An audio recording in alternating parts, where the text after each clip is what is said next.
What's good, everybody? Time to have some kingdom talk. Listen, if you're a business owner, you're thinking about getting an SBA loan, I need you to hear this before you start signing anything. Because the truth is, SBA loans have quietly put a lot of entrepreneurs into financial traps. And nobody's talking about it. I mean, nobody. Not the banks, not the lenders, and definitely not the people who are selling you the dream online. All right. Today I'm going to break down exactly how the SBA loan works. Well, not really exactly, but some good top points on how it goes. And I'm also going to talk about how smart entrepreneurs are actually avoiding the traps. Okay, so guys, if this is your first time to the channel, my name is Tori Sims with Sims Legacy Investing. And on this channel, we talk about faith, family, and finance. I teach entrepreneurs how to access funding, build credit, and also invest into real assets that can give you real money. And it's not the goal at this point in life, man. It's not about making money. It's about building a legacy. So that's what we're here to help you guys do. Give you a nice structured plan to get to the goals and dreams that you're looking forward to get to. All right. With that being said, man, the first topic I want to kind of dive into is the dream that these guys are telling you about the SBA loans, man. It's not everything's cracked up to be. It's not all bad. You know what I'm saying? But it's not really new entrepreneur friendly, if I could put it that way. So when most business owners hear the SBA loans, it sounds amazing. They say low interest rates, low repayment terms, big loan amounts, and the pitch they normally tell you say how you get your SBA loan to fund your business, right? Sounds really, really good, but what they don't tell you is that SBA loans are not designed to empower the entrepreneurs. It's actually designed to keep the banks in business.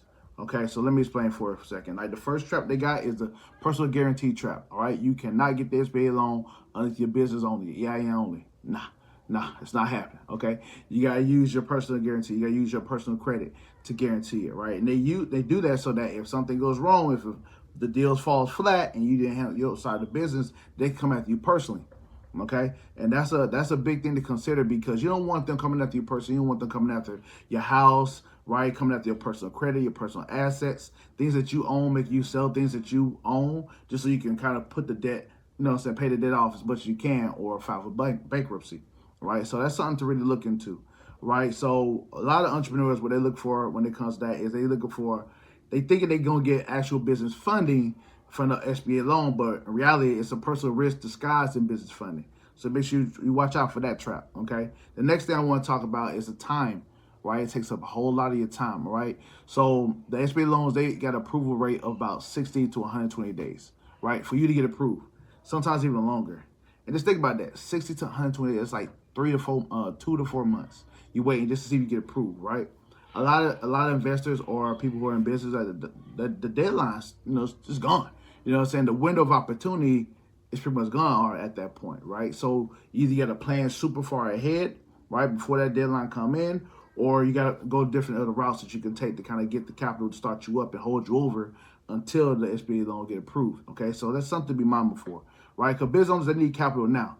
But the bank have you waiting for months, send documents, revise the paperwork, submit financials, and the time the funding comes, you know what I'm saying, it's too late. So you just want to make sure you be mindful and plan strategically when it comes to that. All right, the next trap I want you guys to avoid is the approval trap. All right, this part right here, man, really frustrates people the most, okay? Because it's got very, very strict approvals, okay? You got to have strong personal credit. You got to have 2 years of business tax returns. You got to have consistent revenues. You got to have strong financial statements. But in reality, most small business owners don't have that, okay? They want you to have experience in the field, right? You can't purchase a storage facility if that's what you're looking to get unless you've been working at a storage facility. If you do it, you gotta buy it cash. You can't buy it with an SBA loan. They want you to have experience or whatever. You want to buy electrical business, right, or daycare, whatever the case would be that you want to purchase with the SBA. They're funded, but they gotta make sure you got experience in that field already. If you don't have the experience in that field, they're not going to fund you or approve you for it. But they still take up the time. They still put you through that whole underwriting process of 60 to 120 days. Okay, so make sure you check all those boxes if you still want to go the SBA route, right? On top of the 10% down payment that you're going to need as well. Right. The last thing I want to talk about is really like what the entrepreneurs are kind of doing to kind of avoid the situation, like how they move strategically around it. Because let's be real, man, the SBAs are great, but they're not meant for the brand new business owners.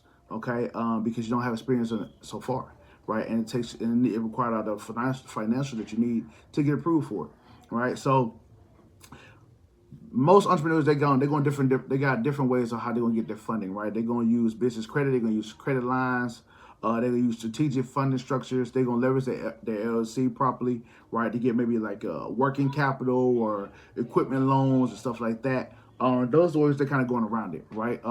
They use their personal credit cards. They're using business credit cards because they have like, it's more of a no document to get approved type deal. Whereas SBA you need documentation that goes with it. So that's the different ways that that other entrepreneurs are going about to get around this, get around that place. Maybe that's just to carry them over, okay? Or even just using the different business credit cards to actually get the 10% down to get to the SBA, right? But you just gotta make sure you have those credentials on the front end before you can even think about getting to that point. Okay, so that's a lot of things to kind of be considered before you want to go the SBA route, guys. Right? So I want to talk about pretty much how Sales Legacy, how we're helping people invest right now. Because a lot of the new investors, like, and the banks are getting a lot more tighter when it comes to your funding sources, right? You got to diversify who you're going to get your funding from. All right, you need some private equity owners, people who got some fintechs, right? Not the actual banks itself, but corporations that are using the same lending resources that have less restrictions that the bank will have, right? They're using merchant cash advances, right? Different funding structures you can use to get your capital to invest, right? And so what we do, we get these guys approved for those amounts, right? For whatever amount it is, and then we have a digital currency or real estate to help them kind of grow the currency, right? Grow the income, right?